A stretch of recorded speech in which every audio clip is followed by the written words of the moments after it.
Well, there. Good evening, my great friends and fellow viewers here. It's great to see you on Facebook, John C. Morley, Serial Entrepreneur, LinkedIn profile, YouTube, John C. Morley, Serial Entrepreneur, Twitter, Twitch, and Periscope. Welcome, everyone. If you are new to my casts, every single day, right about for about usually 5 to 7 days, I pick a topic, and every day I get a little deeper with that topic in specific areas. So today we are talking about how to deal with a liar, episode 2. Episode 1 was the yesterday. And so if you're new, welcome. And if you are one of my old viewers coming back, welcome back. It is great to have you here. All right. So let's talk about lying. So we talked about why people lie. But how do you handle a liar? Because a liar actually puts a lot of onus on you, can put stress on you, can make you jump through extra hoops, which really isn't fair to you, your friends, your family, or any of your associates. It's just not fair. Liars exist for one reason, and that is to be selfish. It's not nice to say. They don't want to take responsibility, so they're going to lie about things. If there's something that they can't give you an answer to or something that they don't want to own up to, they're going to lie about it. Well, my question to you guys is, so how long does this go on, and when do you put an end to it? Because if somebody lies to you once, I mean, do you confront them? Well, confronting is a tough word, but when somebody says something to you and it's not true, you can usually come back and say, "Are you sure?" "Yeah, yeah, I'm very sure." "Okay." And when somebody lies, what they do is very similar to, if you ever seen like a piece of string or yarn, and literally somebody takes, think of it like someone taking a pair of scissors, which I have right here on my side, and taking this pair of scissors and snipping that wire or that cable or that thread, because you see, that trust can never be back again. You have to build a new trust, because once that trust is broken, a whole new foundation has to be done. You can't just take the two wires and just, connect them back again. You can't. Now, people that are watching me and that tune in for a few seconds and they tune out, you know what that means? That means that they're wanting to walk away from this. Most people that watch my content understand that what I do is to help others, right?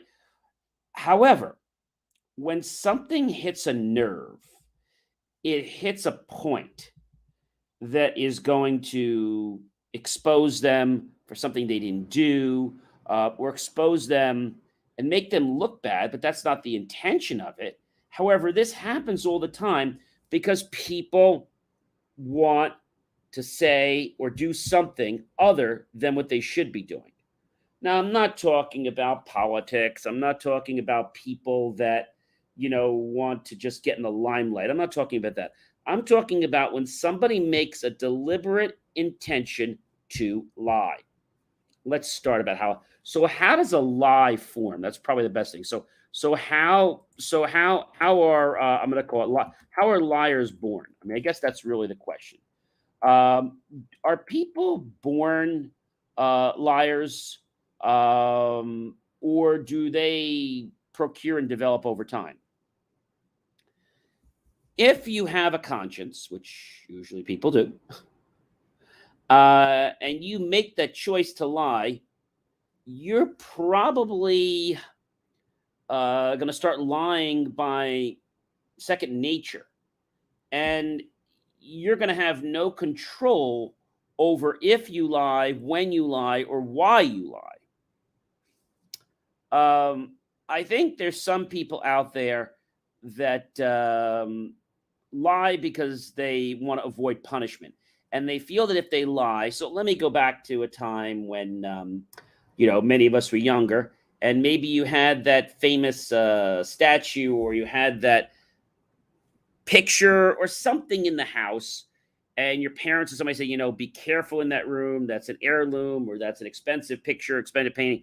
Just be careful around that. That's that was your great grandmother's vase, and she made that, and it's over a couple 100 years old, whatever. And so you agree to be careful, but then what happens? Your friend comes over, and you start playing ball in the house. Now, you already know that playing ball in the house is probably not a great idea. But for whatever reason, your friend's like, hey, let's play. We shouldn't. We can't play in the house. It's not. We're not supposed.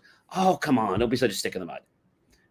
No, we're not. We should go outside. So your friend's like, yeah, let's play. Let's play. And he throws it. And he's like, and he breaks the vase. And or he puts their hand over their mouth. And then usually somebody says something like, you're gonna get in trouble. I didn't do anything. It's your vase. Yeah, but you broke it. I didn't even want to play ball. You're the one that threw it to me, and I said I didn't want to play. Well, you broke the vase. So that's how this is going to play out. You're going to say that I broke the vase? Well, you did. No, I didn't. And so that friend leaves because he doesn't want to take the blame for what was done. And so you having a good conscience, you go back. First thing you might try to do is you might try to fix it yourself, and you realize you can't fix it. Then you're going to come clean and say, maybe it's one of these beautiful flower vases, and you fix it, looks great. And then maybe you put some water in to test it, and then you notice that it starts to leak, or you fix it, you don't say anything, and then your mom asks you to go get that vase. You're like, oh, which one? Oh, you remember the one, your great grandmother's vase? Oh yeah, fill it with some water, put it on the table, and all during dinner, you're kind of like, with your hands just on bated breath, waiting to know what's going to happen. Everything's fine, and all of a sudden, you get through the middle of dinner, and you see this little tiny leak come out of the bottom of the vase. A few minutes later, another one comes out. You kind of like put something in front of it, then another one, and another one on the other side. And before you know it, it's leaking again, and it's more. And before you know it, the whole table's starting to get like sprayed from this vase.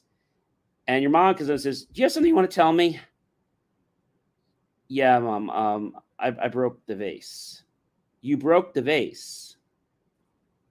I broke the vase. How did you break the vase? Well, I was here with Tommy and we were playing ball. You're not supposed to play ball in the house. I know. He said we should play, and I threw the ball and I broke the vase. I'm sorry. And usually they'll come back to you and say, there's going to be a punishment for that. But the fact that you came clean is really, really good. We have some spammers again. Thanks you for letting us know, moderator. We're going to go ahead and put you in a block and a timeout. Again, we have no time for those people. They will get blocked. I have two great moderators here tonight, Mary and Kevin, and they are blocking people that are starting to cause contamination or attempt to cause contamination to our channel. So usually you get sent to your room, or maybe you get punished that you can't go to any parties for the next week, and there's a couple parties coming up and you can't go. And you don't know what to say because you really didn't break the vase. You basically lied to cover your friend. Some friend. And your buddy asks you, are you going to the party this week? You say, I can't. I got grounded. Grounded for what? For breaking the vase. Oh, yeah, that's right. Well, when he ungrounded? Maybe next week. Next week? Well, Karen's party's tomorrow, and Krista's party's Tuesday, and Michael's party's next Thursday. I don't know. And so then you happen to be talking about this situation, and there's a person around, but you don't know they're around, and he doesn't know they're around. Your little sister, and she's kind of around, and it's like, yeah, it's a bummer you can't go to that party or the skating or anything next week. Yeah, all because I broke the vase. Well, you didn't really break it. I know you're the one that broke it. I just told my mom that I broke it so that you wouldn't get in trouble. Yeah. All right. Well, looks like I got to get going. I got a lot of homework and stuff to do. All right. We'll take it easy. And now you're going home and you're doing your homework, and all of a sudden, um, your mom comes to you and says, uh, "Did you break the vase?" And he's like, "Yes." It's like, she's like, "No, you didn't. Why did you say you broke the vase when you didn't break it?" I broke the vase. No, you didn't. Sarah just told me you didn't break the vase. Sarah wasn't even around. Sarah heard you talking to your friend and admitting that he broke the vase. You didn't know she was there. And you just suddenly froze. And she says to you, you lied to protect your friend. And that's a different kind of lying, but you really should have said something. But I know you didn't want to snitch. So you're not grounded anymore this week, but I am going to call his mother. And I'm going to tell her that he broke the vase and that you lied to protect him, and also that you actually told him that you didn't want to play ball in the house, and he kept insisting. Mother makes the phone call, and next day you're in class, and your friend's like, "What the blank did you do that for?" I didn't do anything. Well, you told on me. I didn't. Sarah was actually behind us and heard us talking. She told my mom, and my mom actually decided to call your mom and tell her what was going on. Oh, gee. Why? What's the matter? Did you get in trouble? Yeah. I have tickets to the Lakers next week, and I have tickets to go to the Springsteen concert, and I'm grounded and can't go to either of them. That's pretty bad. Yeah, I guess we shouldn't have played in the house. Yeah.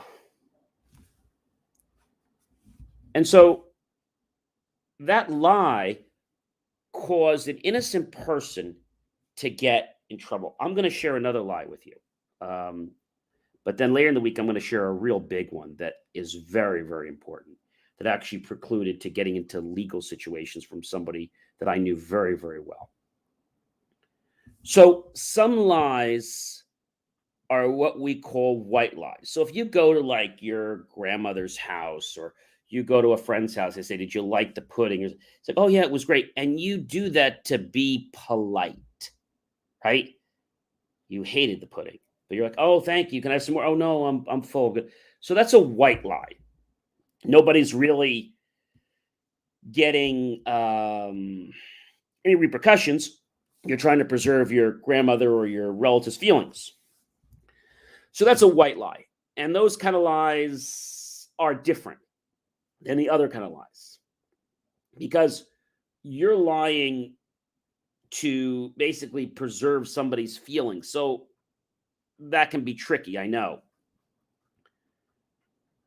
We really should say, "Grandma, I don't like chocolate pudding," or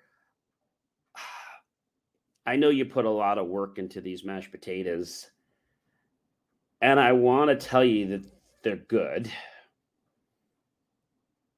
and they look great. And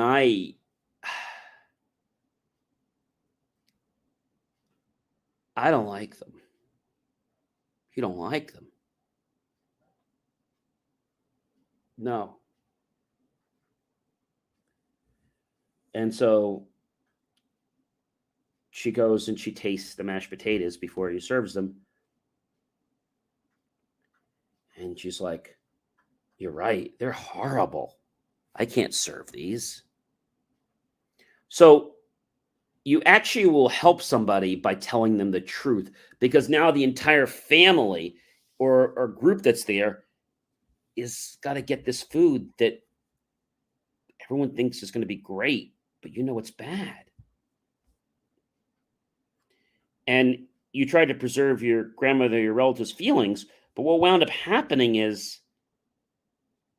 you wound up making them feel even worse, because now everybody hates their pudding. If just one person didn't like the pudding or the mashed potatoes, that's just you. But now if 20 people don't like it, that's going to make that person feel really bad.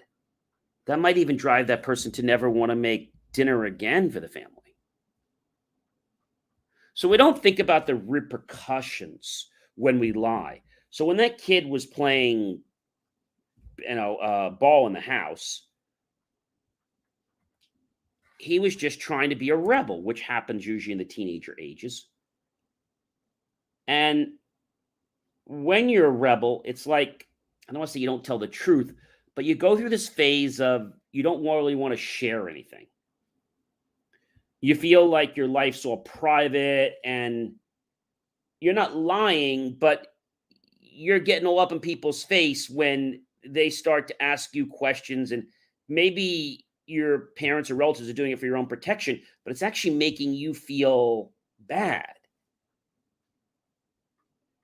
So, how do you handle these situations? So, if you know that somebody's lying, you can go right to them and say, "Look, um, I don't know if you're telling me the truth or not, but I just want to share something with you. Whether you like them or not doesn't really matter. What matters to me most is the truth. Now, if you really like what I made for dinner tonight, I'm going to make it every night. But if you didn't like it, tell me so I can fix it or make something else." Now, that seems very innocent, right? Friends lie all the time. "Oh, are we best friends with such and such?" And then you find out that they're not friends with you. "I thought we were friends." "Oh, well, we are." "Well, Chuck and Paul said that we're not friends." "Oh yeah, Chuck, they're idiots."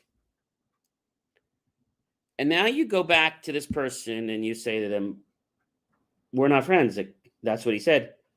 "Well, he said you're idiots." "Did you say that?" He's not going to lie. And now he's going to be like,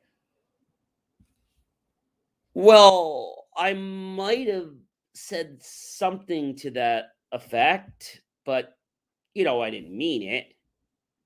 And now that friendship is severed. And what happened a lot in grade school and high school, people become friends, they'd break up. They become friends, they'd break up. I remember being in freshman year, and there were a few people that I knew that came over from my parochial grammar school, just a few, not many. And so I had to make some new friends, which wasn't hard. But it was like they got to know you, and then if they learned something about you, then they're not your friend anymore. "Well, I can't be your friend." I'm like, "This is just so stupid." And then a week later, I thought about it, and if you want me to be your friend, I'll still be your friend. And this was going on and on and on. And this was the most messed up thing I had ever seen in my life. But then when you confronted a person and said, "Look, are we friends?" And they said, "Oh, yeah, of course we're friends." Well, if we're friends, then why is everyone else around saying we're not friends? I don't know. And that's kind of lying too. That's lying. So I don't like the lying that hurts somebody. Okay. Now, we might say that it's okay to lie about the mashed potatoes or the food, and that's probably okay. But to be honest with you, no lying's okay. So I'm going to tell you that even though I just said that, that's wrong. White lies are even not allowed. They're not really allowed. I talked about one time when they're allowed. And maybe you're younger and maybe you're not even a teenager yet and you're home alone and somebody knocks at the door and they ask if your parents are home and you say, oh, yeah, my mom's in the shower. And they go away. Because if you say you're home alone, maybe they're going to do something. Maybe they're going to break in. Maybe they're going to, who knows what they're going to do. And so that's the only time when I'd say it's a green light to give that white lie because you're protecting yourself. Every other time in life, you have no reason to lie. Because if you become somebody that's a liar, it becomes part of your personality, becomes part of who you are. And suddenly you're like this person that people never know if you're telling the truth or not. We had a kid in my class. I'm not going to mention his name. I'll call him Paul. And he used to lie about everything. Teacher would ask him, did you get something? He says, yes. Or did you do your homework? And he'd say, yes. And so then the teacher would say, okay, take out your books. And then all of a sudden he would say, I'm not feeling great. He's like, I got to go down to the nurse's office. I'm feeling sick right now. And he would do this every time. And suddenly the teachers were getting wise. He's like, okay, you can go down to the nurse's room, but put your homework out first. So what did he do? He threw up, regurgitated. And so that was more serious. And now because of that action, he had to get up. And so somebody said to him, were you sick? And he said, yes. But really, he wasn't sick. He made himself regurgitate. See, that's a lie. And that person lied all the time. And I don't wish anything bad against any person. But when somebody lies to you, they also can lie to you to take advantage of you. Like if somebody says they're your friend, right? And you're hanging out with her for a while and they say, oh, yeah, we're friends. And they're like, Mike, are we friends? Yeah, we're great friends. Okay. And I remember I had 3 or 4 friends. And I remember them coming to our summer house down the shore. And they came down and they were all extremely nice to me.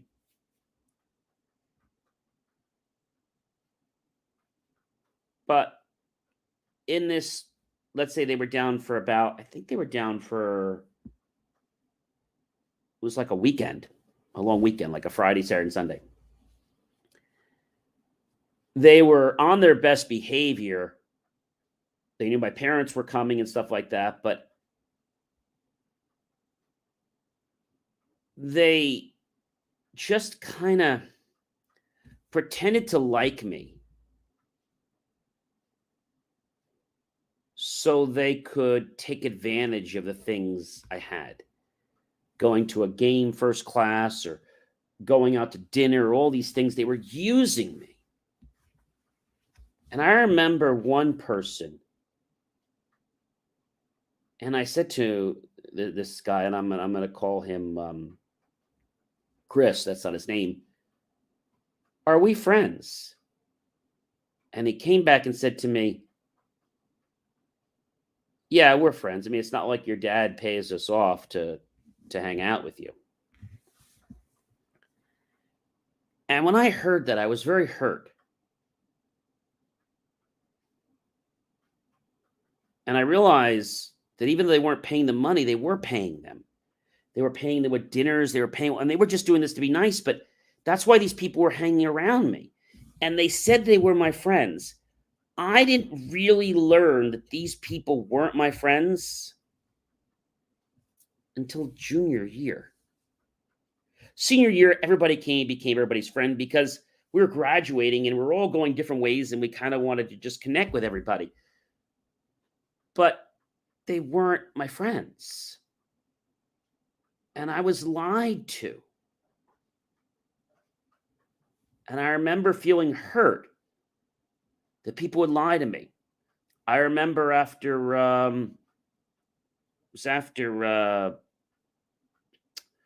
high school, and I went to college, and I came home, and it was a holiday, like the Christmas holiday. And I remember this one kid who didn't live too far from me, and he was going to hang out with me. And my mom, dad, like, well, why don't you just go get a movie? This was when Blockbuster was popular. That's a while back. There was no streaming back then, or video on demand back then, or it was just coming out, the video on demand. And my mom would order a big pizza or some food, and we would sit there, and we would have fun, and pizza and popcorn and snacks and cookies and ice cream. And so they always come to my house because we'd always have this big spread. And then after that time, I started realizing that these people are not my friends. Because when I came back another time and I said, let's go do something, they told me they were too busy.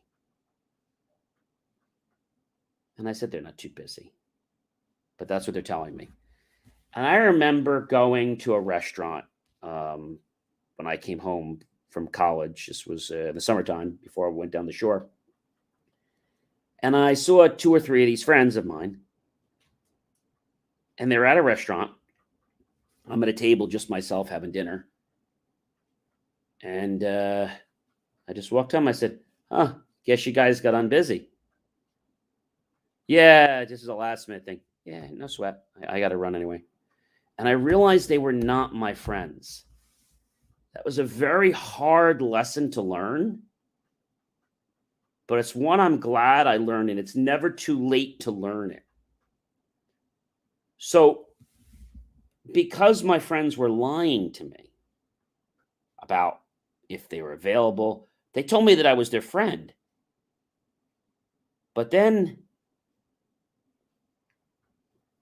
they abused me and used me by the things I had. Coming down to our shore place, I remember one of the nights, I came back home, and one of the kids cooked, and we had dinner inside, and we had these Casablanca, these pretty long fans from our vaulted ceilings. And I remember us having dinner, and something happened. I don't know what happened, but a food fight broke out at the kitchen, actually at our dining room table. And I said, we need to stop this. And no one listened to me. And I remember going to my room. And I'm going to be religious here for a minute. And I was saying to God, I said, I tried to be so nice to all these people. And they're taking advantage of me. And I'm going to get in so much trouble for this.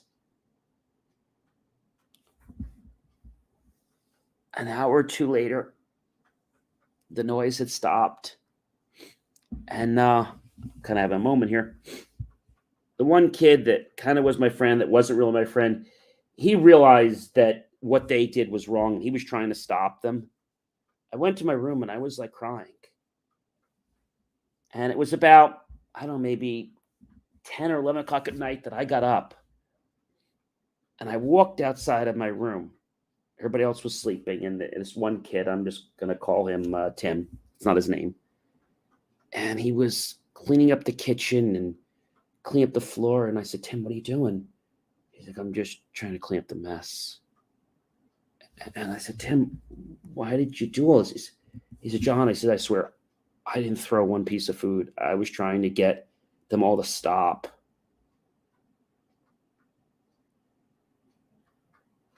Okay. And I said, the rug's a mess. The table's a mess. He said, I know, we'll clean it up.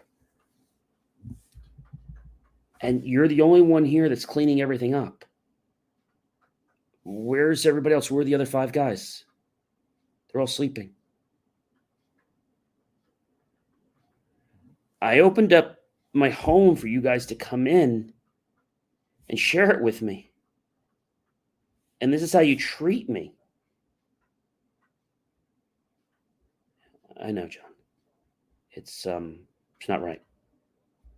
And I'm looking up at the ceiling at the fan, and I'm like, is that pasta and spaghetti sauce on the blades of the Casablanca fan? It's like, I think so. And the fan's pretty high up, and I'm just like, this is just too much. And then I'm walking around just kind of checking some things. And I noticed one of the doors upstairs to one of the guest rooms. I noticed there was a big gaping, I'm going to say big diameter hole like that in the wall.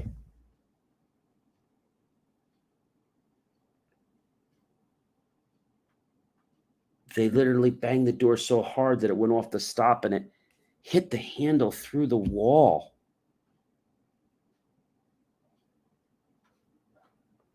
I didn't know what to say. But I always tell you, karma comes back.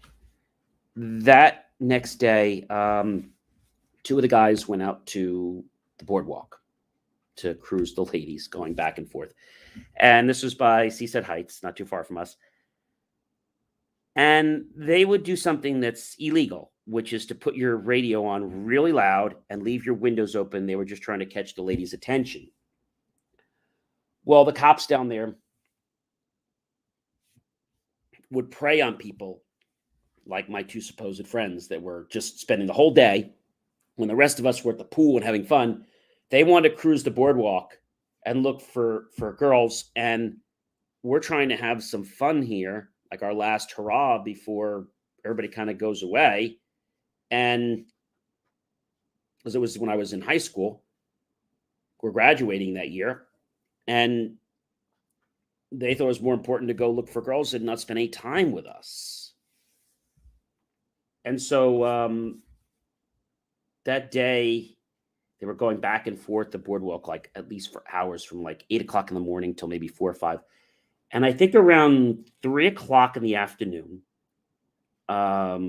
this one guy came back home pissed. He started cursing with every other word. And I said, what's the matter? He's like, oh, the stupid blah, blah, blah. And I said, what happened? He's like, I got a ticket. You were speeding? No, I wasn't speeding. So what were you doing? He's like, it's so stupid what I got a ticket for. Well, what'd you get a ticket for? I was down by the boardwalk. You were walking? No, I was in my car. I was driving. So you were driving back and forth.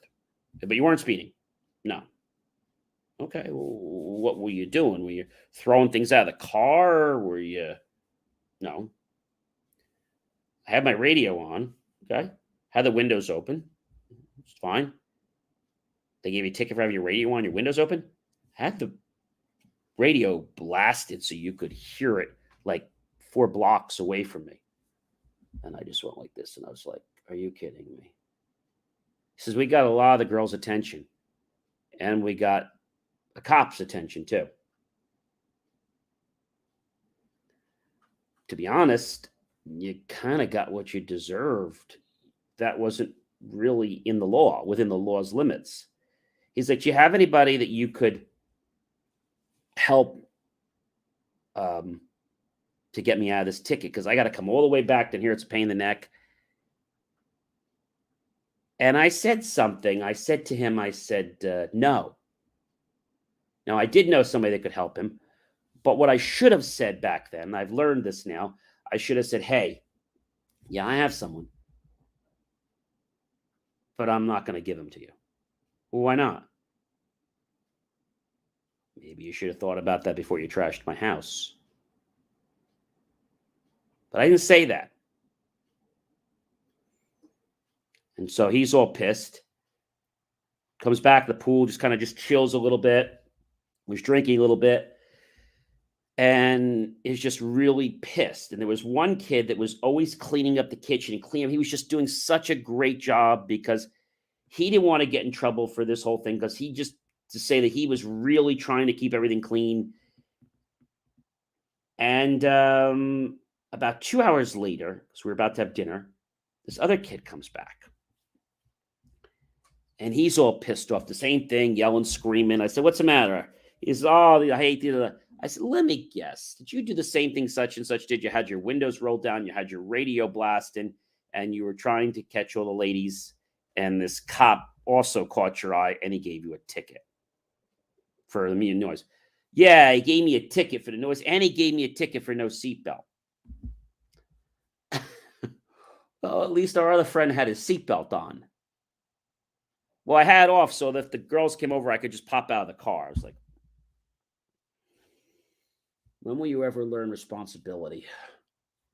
And they came home, and that was Saturday, and my parents had come down from their business, and they came down, and I said to my parents, I said, look, I said, I just want to stop you before you come inside. There's a little bit of a mess. We're gonna try to clean it the best we can. The other night they called. He said, "Is everybody okay?" I said, "Everything's fine." There was a little bit of damage to a wall or so, and there was some pasta on the floor and on the fan. He's like, "It's okay." He's like, "It's fine." So I just want to let you know that I'm really upset about this. I don't know what to do. I'm just like, it's like they're never coming down here again. So they come inside. How are you, boys? And they come in. They're hanging out, and we're gonna have dinner. My mom's getting ready to prepare dinner, so we're gonna all go out for dinner tonight. So they took them. So I think we all went to the offshore, and they took everybody out. And my mom looked up and down. It's like, so you gentlemen painted the ceiling and you put some new cosmetic holes in the wall. We can fix that. And they didn't say anything. They didn't blow up. We're gonna block you again, there, buddy. It looks like you're trying to spam us, so we're gonna block you. All right. Okay. Thanks, Mike, for letting me know that person. We're just not allowing. We're not tolerating jokers in here. And they didn't say anything to the boys or the guys about damage and everything. The one kid was like, "Oh, Mr. Smorley, I'm really sorry everything that happened." He's like, John didn't do anything. He was trying to stop it. He's like, "I tried to stop it." He's like, "I even cleaned the floors. I mopped them. I cleaned all the walls down. I cleaned the carpet. The only thing I couldn't clean was the fan, and I wasn't able to patch the walls." And he was like, "Well, if you need me to help," he's like, "I could come down like with my relative. I'm sure we could come down and we could probably patch the walls and paint or whatever." They didn't offer one thing, and he didn't even do anything. My dad's like, "Don't worry about it. We've got a contractor. We'll bring him in. It's no big deal. Nobody's hurt. It's fine." And they didn't say anything. And I said, "I'm sorry." And they said, "Well, you learned a lesson." I said, "Yeah, I did." I said, "I didn't do this." "No, you didn't. But you learned that these people just didn't respect you." See, I learned that. And so these people were lying to me. And I was so on the fence because I believed that these people cared about me, that they would do anything to help me, that they were my friends from thick and thin. And what I quickly learned is that when challenges happened, they weren't there. They weren't there. But my parents were so calm with this whole situation. They just said, "Oh, let's no sense eating here. Let's go out. Let's go out to dinner." And my mom was talking to the other kid that was cleaning the kitchen, and she was very impressed that he did everything. And why did he do that? He felt bad, but also my mom was going to tell his mom that he really was, I don't want to say an angel, but he was trying to do the best and he was not part of them, because that's the reason why some people become friends and non-friends, because they're in a wrong gang or a wrong group. And these people, I was, let's say, an adult when I was probably not even a teen. I had, gotten adult responsibilities young by my choice and through my parents' businesses. So I knew how to respect things. And it was funny, when I went to their house, I was always respectful, and they took care of their house. And the only thing that my mom said, and this other friend that was there, he says, such and such, such that he said all the people's names. Um, you know, um, I bet your mom wouldn't let you do this in your house. He's like, oh, I'd be hit, I'd be in trouble, I'd get hit, I'd be punished, yeah. So why did you do it here? My friend was asking that, and my mom said the same thing, but just very nice. My dad really didn't say anything, and it was interesting just to see what was going on. And one time we were coming in just before everything was all a mess, and they would leave the doors open. So I said this thing to one kid. I said, "Look," I said, "Do you live in a barn?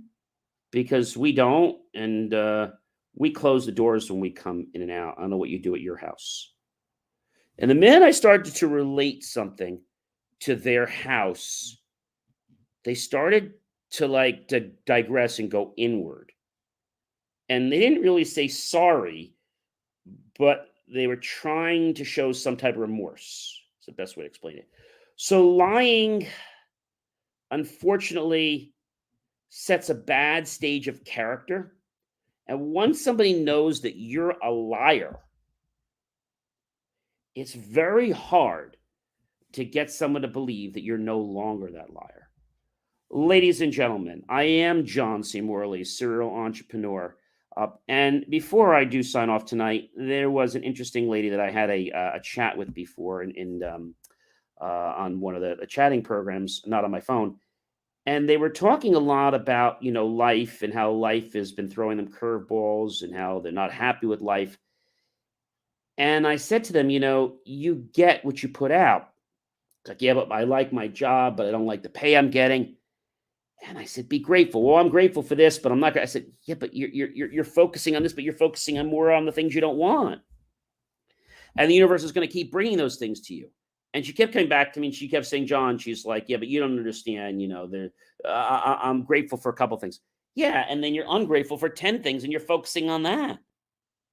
And then she went into the fact that she has a certain illness, and I wasn't even going to try to go there, but she kept bringing herself down because she wasn't able to take what I was saying. When other people were talking, she would validate them and say, yeah, I validate you. And there was somebody else who was having a bad situation, and they wanted to achieve a goal. And I said, that's an amazing idea, but be grateful for where you are today and keep celebrating your growth up the ladder.